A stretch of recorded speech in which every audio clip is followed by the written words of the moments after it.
Good morning. Mark Carlisle here from the Christ Church Video Ministry Team. Today's topic is comfort. When you think of comfort, what do you think of? You think of your favorite blanket? You think of your favorite food?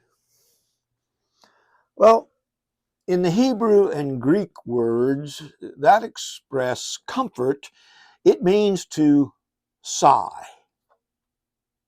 to breathe strongly, to be sorry, to console, to come to one side, to exhort, to speak with tenderness, to soothe, or to encourage.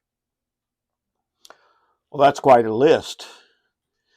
But can you see how each of these requires that those looking for comfort need to act?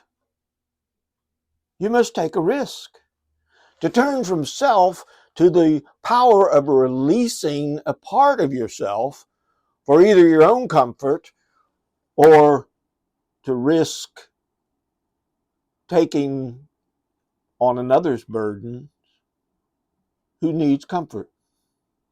In a recent Daily Bread devotional, a basketball coach pleaded for his students to just shoot the ball. However, they were content to dribble and pass the ball. You might ask yourself, why? Well, if your coach encouraged you to shoot, why would you hesitate? Then we might turn that same advice into the suggestions from above. Don't doubt. Doubt or making excuses about why we don't want to do something or can't do something hinders our effectiveness. You might say you aren't good at doing the things that are suggested. And you might be right. But you are wrong for not going for it. Try it. God is speaking to you to do something. For example, take a look at the comforting acts that are listed above that are for you. Sigh. Take a moment. Exhale all that air and wait. Breathe strongly. Instead of keeping all that anxiety pent up inside you, take a moment and sigh or breathe deeply. Which would be more beneficial to your health? Which would be more beneficial to your spiritual health or your mental health or even your physical health? Now, let's examine other suggestions that are for you to share with others to provide comfort. Yeah, I know you said you aren't good at that, but listen carefully.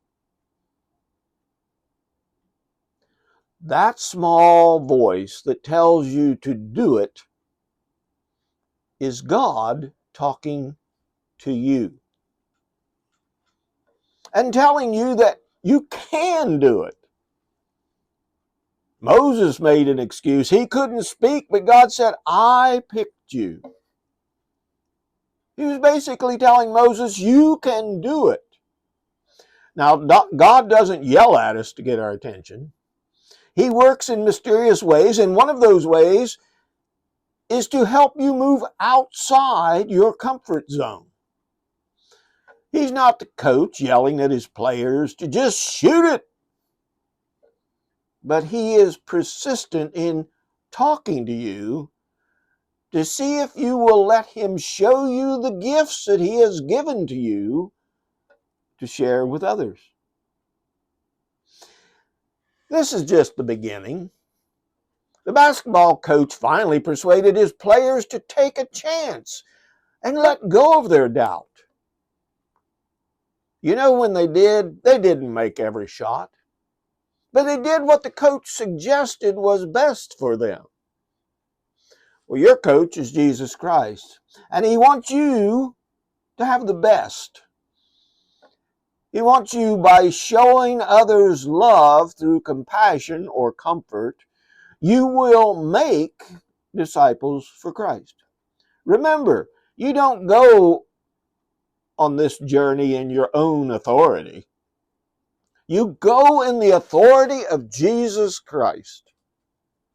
He promises in Matthew chapter 28, verse 20, quote, I am with you always, to the very end of the age.